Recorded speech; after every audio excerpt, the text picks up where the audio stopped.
Shalom, Chevre. Welcome to Tanya Outside In, Chapter 12, Part 3. Bezrat Hashem will make a sim on Chapter 12 today. So, Chapter 12, we're discussing the Benoni. We discussed the Tzaddik in Chapter 10, the Rasha in Chapter 11, and now the star of the show, our hero, the Benoni.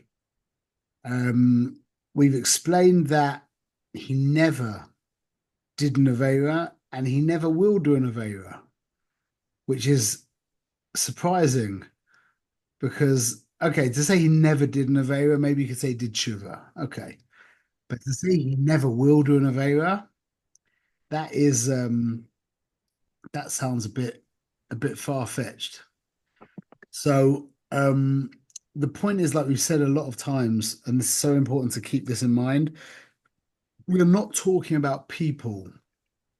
We're talking about experiences. In the experience of the Benoni, you cannot do an Avera. It's different to the reason why you can't do an Avera by the Tzaddik, but you can't do an Avera. You just, you can't. I mean, like, there's a lot of reasons maybe, but one of the reasons is, man, the main reasons is, well, he's looking at you. He's watching you. So how can you do something against him when he's watching you? It's like, when you've got your kid sitting on your lap, your 3-year-old, and you're using your computer and you're like, please don't touch my computer. He doesn't touch. When you go out to the bathroom and you come back and you see a whole bunch of, things typed into you realize that he had to go. You're like, what happened? He's like, "Oh, I don't know." Yeah, but the minute you're gone, it's like you just you can't do an Avera because he's watching. That's the concept of the Benoni. Yitzi. Okay? Yeah, I'm just trying to picture like if I know that we're talking about Hashem watching me. But you're saying we're a Beinoni, we're not a tzaddik at this point. But that's to me, it's like it's such a hard thing already to realize that Hashem is watching. I think that's already such a high level already. Maybe that's not a Beinoni. No, so that is exactly. Remember, we said a Benoni can't do an Avera. So when we're in a situation, there are situations, yeah, where you know you just you there are situations where you're open to listening to Lashon Hara, or you're open to speaking Lashon Hara, or you're open to eating a food that isn't particularly kosher, or I don't know, wherever you're holding, you're open to looking at something online that you shouldn't look at, wherever your test is, yeah. And then there are times when you're not open to that. There are times that you won't do that. Yeah, those times are the times of Benonius, when you're in the inner experience of the Benoni, where you would never dream of it. Means you never did, you never will. It's an experience of who you are right now. Okay. Whereas the Russia, he could actually do that. And we know there are certain times when something pops up on the screen and you're like, oh, and you go like that to take it off. And there's other times when you tuck a click on it and go there yourself, yeah, Rahmanas. So that's what we're talking about. And then there's times when it's not because Hashem's watching you, it's because you're just feeling so godly right now. You're just so in line. You're just so synced in. You're so aligned. Like there's just no appeal to it. It's not like you can't afford it. It's there's no appeal to it. The Benoni can't afford the Avera. The Tzaddik doesn't want the Avera. And the Russia, he can afford it. So he thinks. So right now we're discussing the mechanics of the Benoni, and we'll discuss a lot more of the mechanics of him. And we were saying how a little bit of like during davening, he gets to an experience. It's almost like at the level of the tzaddik, yeah. When he stops davening, now all of his tivers for this world come back. And don't think that just means like, chocolate and relations. Yeah, that means covered and kina and sina and all the things of this world. Yeah, all of the things of this world, selfish pleasures. That's what it means. That's what tithing is, selfish pleasures. So they come back once he stops davening, and but he's not going to do it because in the Benoni, for whatever reason, and there could be a lot of different reasons that the Benoni uses. The main reason would be Yiras Hashem, that he's aware that Hashem's watching him, but it could also be things, it could also be other reasons, like Gehenna and Gehenna and Gan Eden could be a reason, or not want to feel disconnected, or the guilt that comes from the Avera afterwards. There could be many, many reasons. But the point is it's an external reason working on him for the good. For the good, it's stopping him do the Avera. Yeah, in either way, he can't afford it. He can't afford it. But we learned that it just takes a little bit of chokhmah, so to speak, a little bit of clarity to be able to break free. Remember what we said when a person wants an Avera, the experience is one of just do it, just do it. You know what I'm talking about? Stop thinking about it. Stop, stop, stop. Just do it, just do it. Why? Because the person identifies with the Avera. That's what we spoke about, the Ruach Shtus. Yeah? The Ruach Shtus means on a deeper level, there's the Pasha Pshat, but the deeper level is that Ruach is talking about emotions. Yeah? And Shtus is from Lashon Shita, which means identification. So it's an identification with the emotion or with the thought. There's not much difference in the thought and the emotion in this sense. It's the identification with the thought with the emotion, which means that it's not that you have a taiva, it's that there's just a taiva. And for you to daven to have that taiva taken away, like we said, would be analogous to you just not indulging in the taiva, or for you to like accept to take a bullet for no reason. Meaning once the taiva exists and the person identifies with the taiva, well, now that's him. So how could you not do that? Who's there to not do the taiva? There isn't two things going on here. There's just the taiva. And just like every organism wants to live, the taiva also wants to live. So that's why you're like, shh, shh, just do it, just do it. Because there's no you. That's what happens. That's called the Ruach Shtus. That's called the Ruach Shtus, where the person identifies with the taiva, and he's in that point, he's basically helpless. He's really helpless. And it doesn't take much to actually break out of that. It like just takes a minute of not a minute, a couple of seconds of holding on to yourself. And really, this is the real thing, is being able to stare death in the face and maintain your composure. Because that's really what you're doing. When you are giving up on a taiva, you are experiencing death. The death of the taiva, because we've become identified with the taiva, or with the anger, or with the kina, or with whatever it is, with the pleasure at that time, whatever it is, yeah, we've become identified with it. So to let go of that is mamash like dying. And he's going to actually say in much later on another, not much later, another 10, like I think you'd test. He's going to say that. Yeah, Michael. Is that why it's called a ruach? Is that if you give it time that it'll just blow through, like wind? You can say that it will. That's also true, and that is 100% true. But the ikka learning from that is that ruach is to do with the emotions.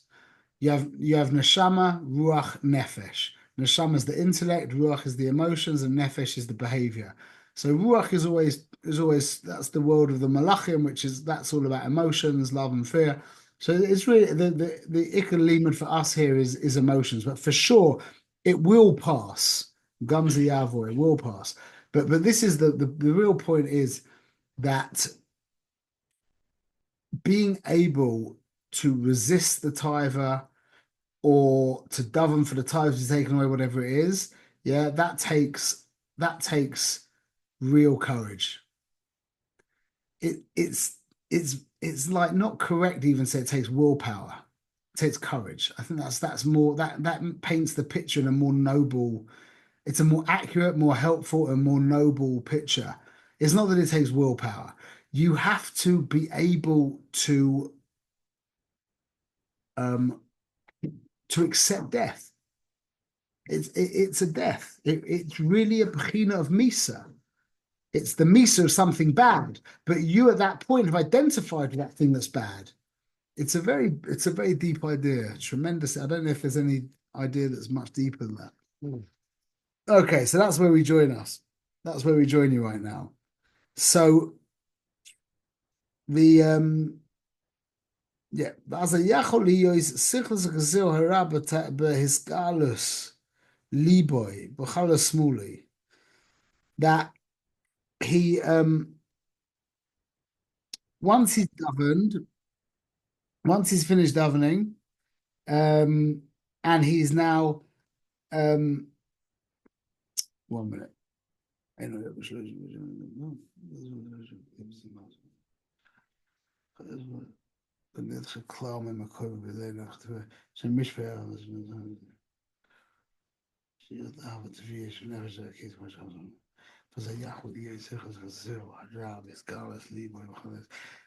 At this juncture where we are now, at the bottom of page Yud Zion. He's my First word on the line. Well, it's one line from the bottom, yeah. Kamosh Kasava come, and then there's a little dot. Okay, at this point, it's able for the stupidity of the stupid one, the evil one, talking about the Yetzer Hara, basically, the Nefesh Bahamis, Biskalas libo b'chalas smoli, that is in the right side of the heart, in the left side of the heart. This avos tavs the kol tanu olam hazeh inyane gashmias slicha olam hazeh. He is now able to have these tivers flare up again after he's gone through this experience. Now he's come back down from the davening. Now the tivers flare up, and this is very interesting. Bein beheta, bein be'issa, chaz v'shalom. Ke'ilu lo yispalel klal, like he never davened bechlal. Notice how he said, this is very, very important. It says, bein beheta, bein be'issa. See, not all tivers are asa. To indulge in some extra, a second helping of kosher steak is not asa. That is a taiva beheta. This is a very, very important idea. Your nefesh Bahamis doesn't care about aveiros. He doesn't care. He's amoral. He's amoral. He just cares about pleasure. Whether it's mutter or asa is irrelevant to him. That's very much an idea of conditioning, of social conditioning. Whether a person is involved in isurim or heterim, of tanuge, of tivers that are asa or tivers that are mutter, that's probably to do with where you've come from, basically. But this is an important idea: is that just because you're not out killing people, it's like one of the things that I find very destructive in the community that I live in is the basic way that people feel about the Umos Olam. Yeah, that they're like, they're walking around with clubs and axes and doing all kinds of terrible things. And if that's your picture of the Umos Olam, then all you need to do to be a good Jew is basically don't kill anyone and don't have relations with illicit relations, and you're doing fine. Yeah, but that's really not the case at all. This is the fight of the Jew is against his own personal pleasure. That's hard for us to hear, especially coming from America and from the West generally. But that is our fight. Our fight is not against our tivers. It's about the koyach tiva. It's about the root of all pleasure. Because whether your pleasure is jet skiing or steak or heroin, yeah, whatever your taiva is, it's just it's whatever you're that fill in the X. Everyone's got an X, yeah. Our job is to actually disidentify from the koyach taiva of the nefesh bahamis, or to turn it to a godly taiva, however you want to describe that. But the idea of going beyond the sense of taiva, beyond the koyach taiva. So whether it's behet or be'issa, to the nefesh bahamis, that's irrelevant. It's amoral. It's not that it wants to do aveiras. It just doesn't care. It just wants pleasure. Ke'ilu lo yispalo klal, like he never done at all. Ella, shebedava issa. Now this is the important point. However, only with the dava issa, not the dava heta, with the dava issa, eina oile bedatu la'asoisa issa b'poil mamash chas v'shalom. It doesn't go into his das to do the issa b'poil mamash. Yeah, that's the Beinoini. Remember, the Beinoini doesn't identify, or if he does identify with it, he's able to disidentify with the Avera, because if he couldn't disidentify with the Avera, then what would happen?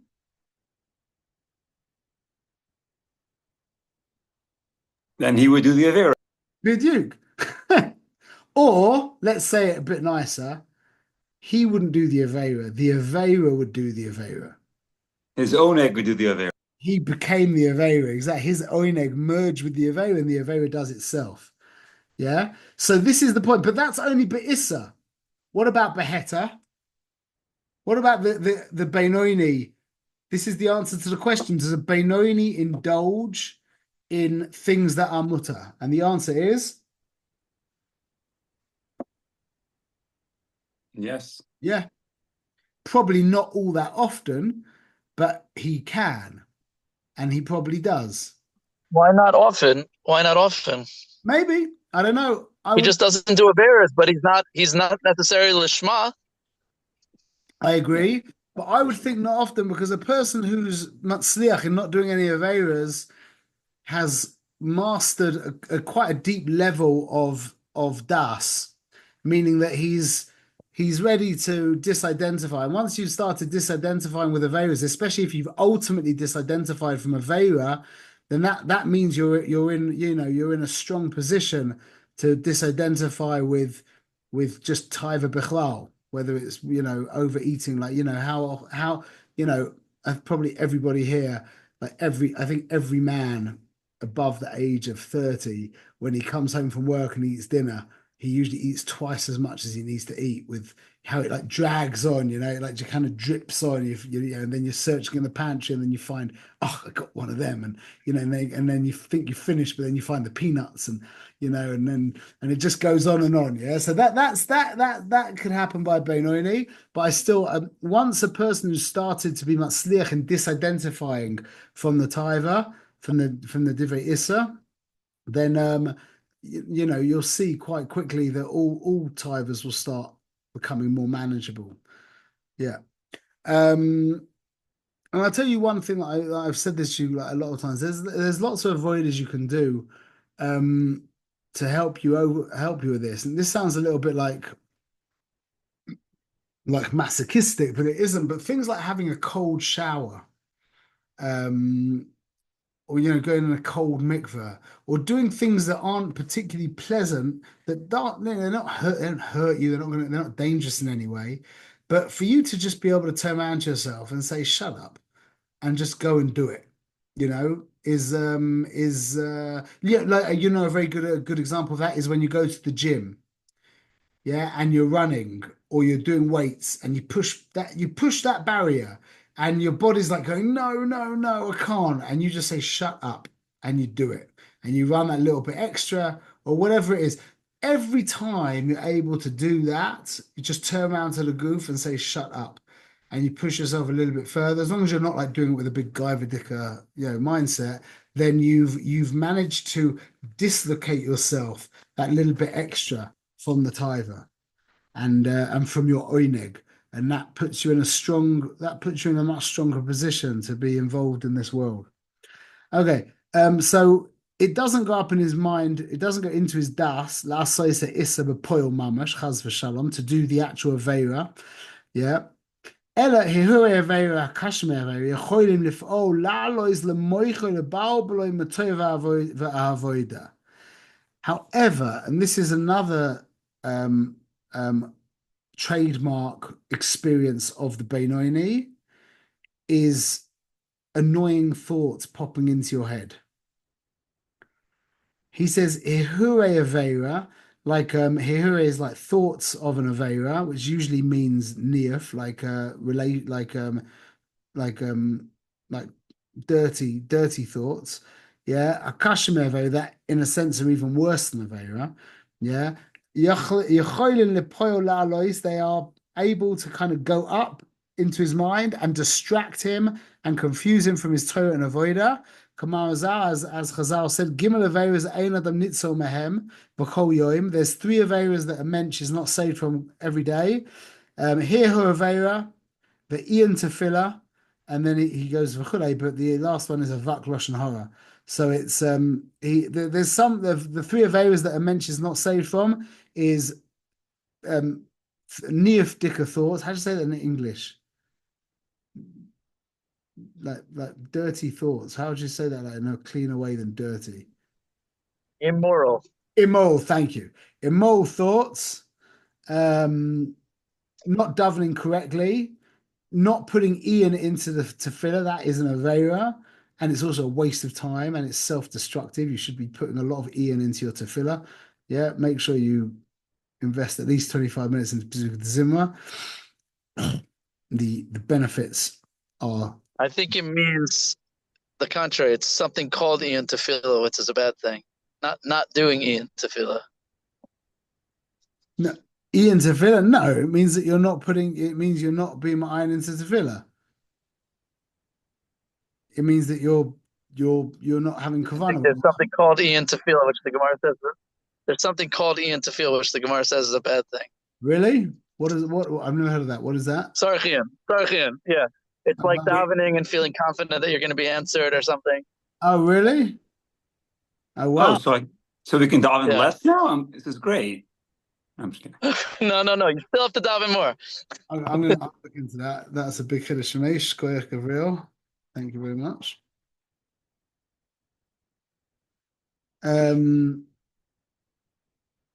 Okay, I've read that word hundreds of times and never heard that at all. Okay, the just to mention here that what he says Kashim Avera. What's the inyan of immoral thoughts being worse than doing an Avera?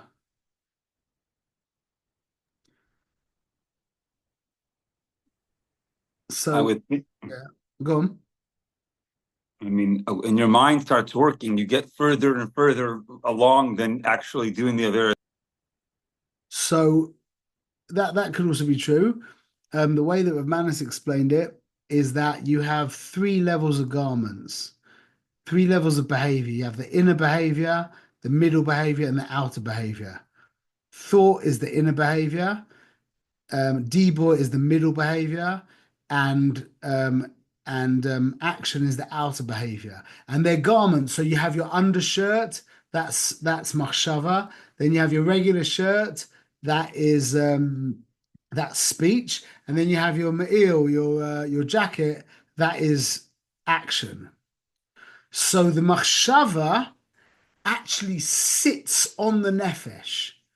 The machshava is touching the nefesh. It's the closest to the nefesh, and that's why we learned in chapter 8 that that being involved in the chochmas umois ha'olam, in secular wisdom for the pleasure of it, is actually very dangerous, because it actually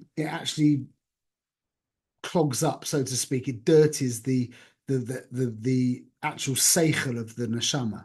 So actually having bad thoughts is, in one sense, only in one sense, more damaging to the soul than actually doing something bepoil, like actually doing it lemaisa.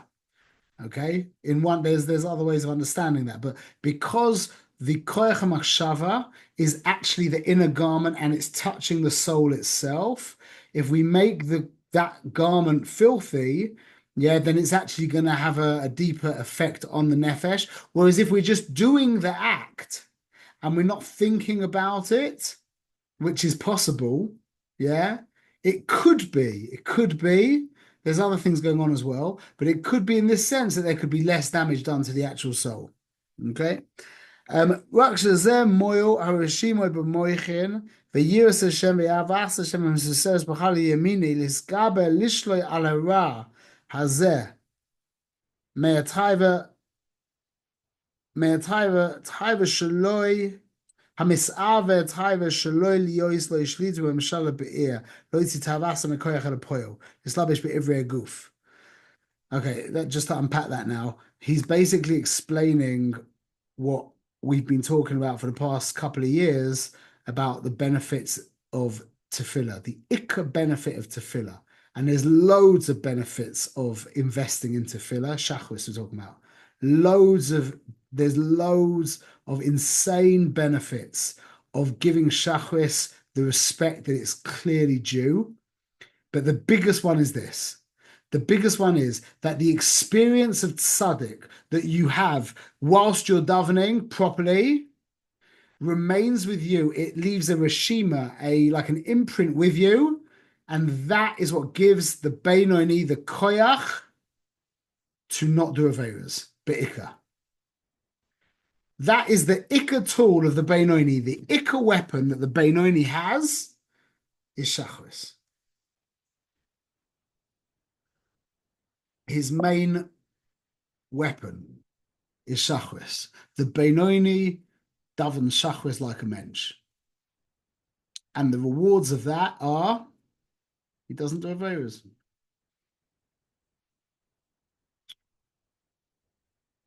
That's possibly the most important thing that you can learn in Tanya, in my opinion. Can you please repeat that? I'm sorry. The residue of the tzaddik experience that the Beinoni had during Shachris remains with him, lingers with him for the rest of the day, and that is what gives him the ability to withstand to basically be a good boy for the rest of the day. How did he get there from what was this? Is there a method? Why not visiting the sick or every morning? Why doesn't that linger the whole day? That's great, and it probably does. But the avodah of Shachris is where you actually have an experience to varying degrees of the Rebbeinu Shlolem. You're sitting there for an hour and a half saying, Malchus Kol Olamim, Shema Yisrael Hashem Elokeinu Shem Echad. You're talking to the Rebbeinu Shlolem, you're praising him, you're worshiping him, you're thanking him. If you pay a little bit of attention, you just spent an hour and a half in front of the Rebbeinu Shlolem in all different kinds of forms. So now remember we said that the main tool of the Beinoni is the fact that Hashem's watching. How can you do that? He's watching you. He's there with you right now watching. How can you do that? And you were like, well, I don't always feel he's with me. That's the avodah of Shachris. That's called Yiras Shamayim.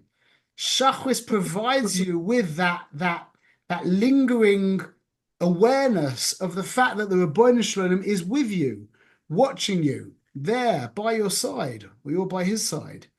So Shachris is the key to avodas Hashem mamash. The key to not doing aveiros is Shachris. And this is the part where we see that. And now he's going to go on and give us another key as well. Let's try and get to the end here. So he'll be shola over his tithers. That he's going to be shole over the small city, which is the body. That he will not allow that to happen, that the taiva will express itself through the limbs of the body, meaning to do the avera. Even in the mind, in the brain, just by itself, to think about the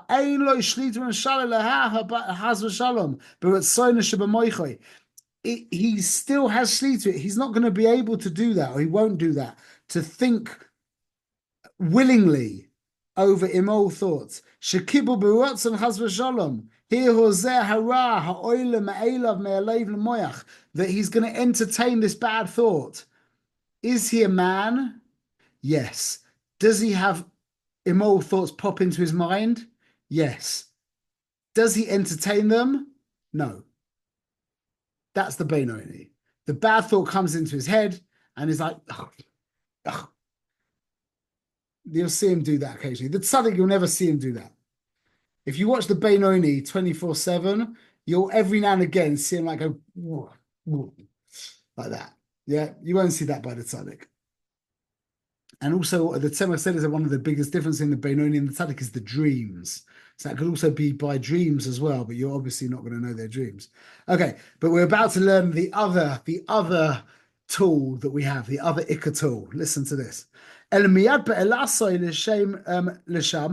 minute it goes up to there, the minute the brain, the immoral thought goes into his head, he pushes it away with two hands. What's the translation of Mesich Das? Disidentification. He disidentifies with it. Miyad. The minute he remembers that it's a Hehorah. Now that is where the Reclaiming Sanity book comes in. The Reclaiming Sanity book, if you read that a lot and it becomes really like part of you, you will remember immediately when you're having a Hehorah. Like that's a problem. Like it can happen. Like it pops in, and before you know it, you think about it, and you didn't realize you just weren't like alert enough to detect that a Hehorah crept into the brain. Yeah, that happens. The awareness that Reclaiming Sanity gives you, B'ezrat Hashem, that will help you. That will help you remember immediately. Okay. Ve'einu makablo b'ratzono. Afilu, he's not going to be makabel it willingly. Afilu lahar by b'ratzon. Even to think about it, b'ratzon. V'kol shekain la'aloisei ala das la'asoisei chas v'shalom. He's not even going to think about it, let alone do it. Or afilu ledaber boy, or not even to talk about it. Ki b'ratzon nikla rasha b'oisashah. Because a guy who willingly entertains a thought, yeah, b'ratzon, at that moment, he's called a Rasha. And a Benoni is never ever a Rasha. He is a Benoni, never ever a Rasha. Okay, now we'll finish on this part here, but this is the second Ikka tool that the Benoni has. Okay, and this is just as hard as the first one. These aren't shortcuts, by the way. These are just tools. These are not shortcuts. They're difficult, but they work. Okay. And now we change gears, but again, another tool. This also goes for things bein adam l'chaveroi. Miyad she'oile lo me'alev lemoyach. The minute it goes up from his heart to his moyach, any kind of like negative thought about someone, chas v'shalom, or a zakina or kas or kapeda, or any kind of jealousy or anger or intolerance or doimehem. He's not makabel them for one moment. Yeah. Not only does he not entertain them, meaning he doesn't sit there and wallow in these negative thoughts. But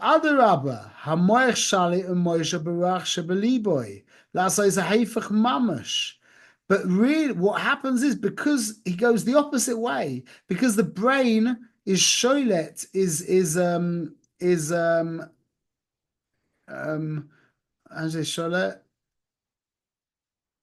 in control of and dominates the spirit in the heart. He does the opposite mamash. And he goes against that feeling of hate or anger or intolerance or jealousy, and he does the exact opposite. This anegim chaveru b'midas chesed v'chibi yisera, and he mamash treats him like he's very nice to him. With the as loy lispo to with a disproportionate v'chibi yisera. With the as loy lispo memenu ad katso achron, so that he will be tolerant until the very furthest extreme. He's not going to get angry.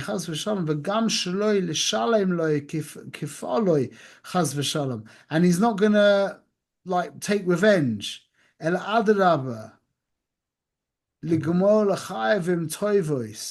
Rather, he's going to do chesed for the ones who are chayev. Like we learn in the Zohar, that we learn from Yosef with his brothers. Because what happened is his brothers come to Yosef, and Yosef says to them, you know, you didn't do anything to me, the Rebbeinu Shalom did it. That's the key to not having Peder and Kas and whatever on people, is remembering that they didn't do anything to you. It always is from the Rebbeinu Shalom. That's the key to this. But how does the technology work here? Is that when you are able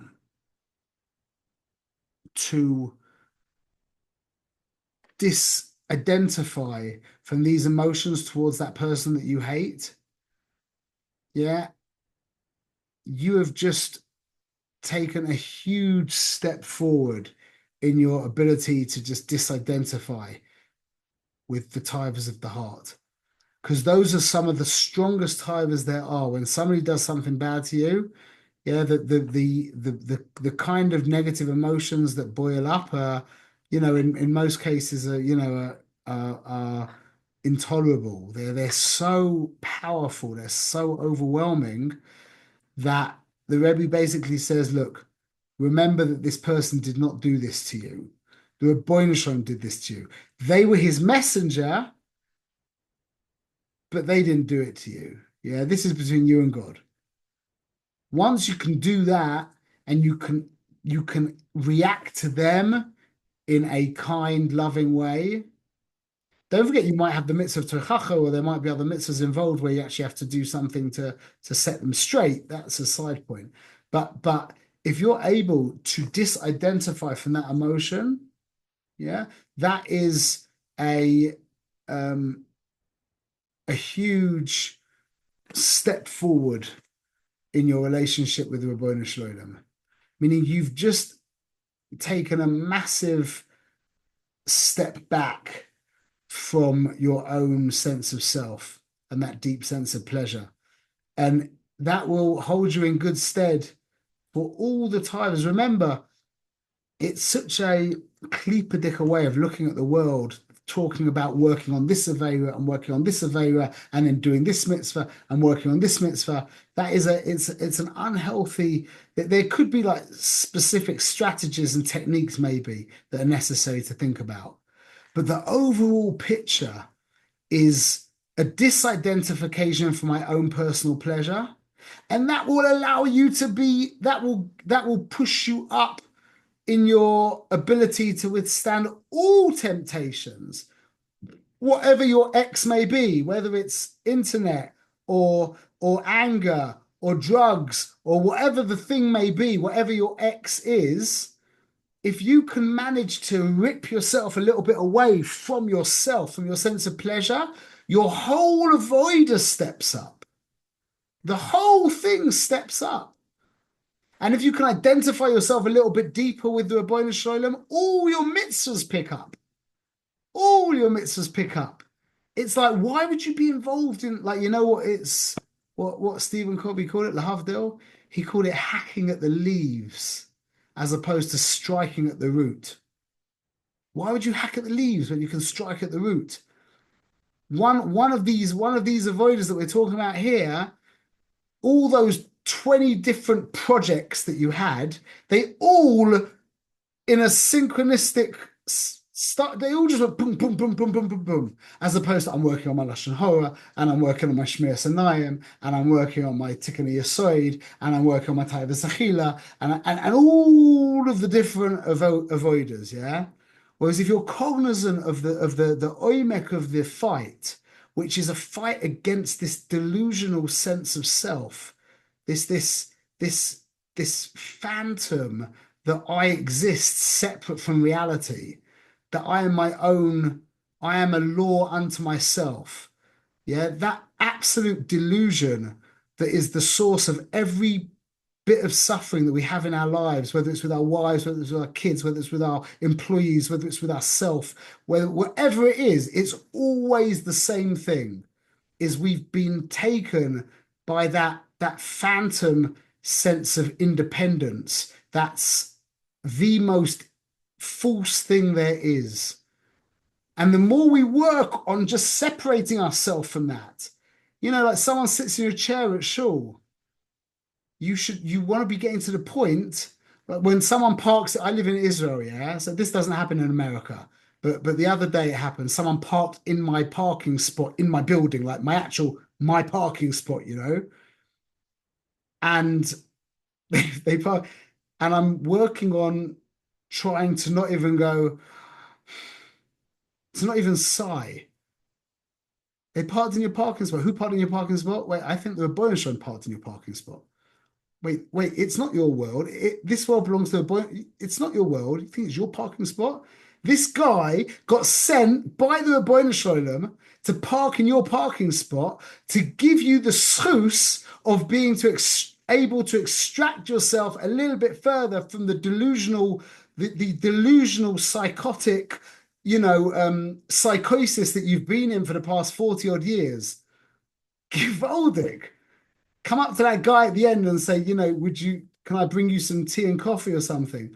How could I, thank you. That's really the Lamaisa, leave it to MS, how it'd be so easy. But that's how it is. When something doesn't go your way, what's the word? When something doesn't go your way, what's the word?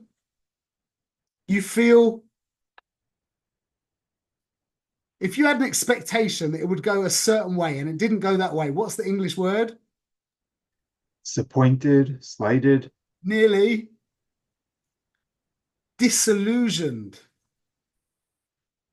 You got the illusion. The illusion got taken away a little bit. You got disillusioned. Gewaldig. Schmuck. Oh, Hashem. That doesn't putter you when your children, but that doesn't putter you. If your children are chutzpahdik to you, yeah, you're not allowed, you can't let that be, but you have to counter that, not from a place of heat. You have to you have to go back, sit down, think, I don't deserve any COVID anyway. Yeah, I wouldn't give me COVID personally. Yeah, but my child, for his sake or her sake, they're not allowed to speak to their father like that. So it doesn't mean that you should be we have to always put the halacha into and you always have a mitzvah of chinuch banim, and you have to, etc. But that's a side point. But the disillusionment of when it doesn't go your way, it means you got disillusioned. You had the illusion of the fact that you're something separate, that you're some kind of independent reality, softened a little bit, and that's Givaldic. So that's the Beinoini. We're going to discuss more next class, B'ezrat Hashem, about more deep mechanics of how it works. It's very interesting. Yeah, we should be Zocher to extract ourselves from ourselves, B'ezrat Hashem. Any questions? Amen. Okay. Shkoyach. Thank you, Rabbi. I think it's a great idea, by the way. If you want to, how do you tell this person to get out of your parking spot next time? Is when you go over to him and you say, thank you so much for parking in my spot. Here's tea. I think that gets the point across, and you look good. I think everybody wins. But you should say to him, you should know, I personally am okay with it, but that really is unacceptable. You can't go and park in somebody else's parking spot. My parking spot, that's different. Yeah, but that's something you can't do. You have a chiyuv to tell that's not the right thing to do. So you have a chiyuv to as a fellow Jew. But I would probably say that if you if you're doing it and it's not coming from a very tahor place, then maybe it's better to not say. I don't know. You have to ask your local Orthodox rabbi about that. But you don't, I'm just, the point is you can't put yourself in the chiyuv v'tochacha when there is a chiyuv v'tochacha, but it can't be coming from a hot self, like indignant place. It can't be coming from that.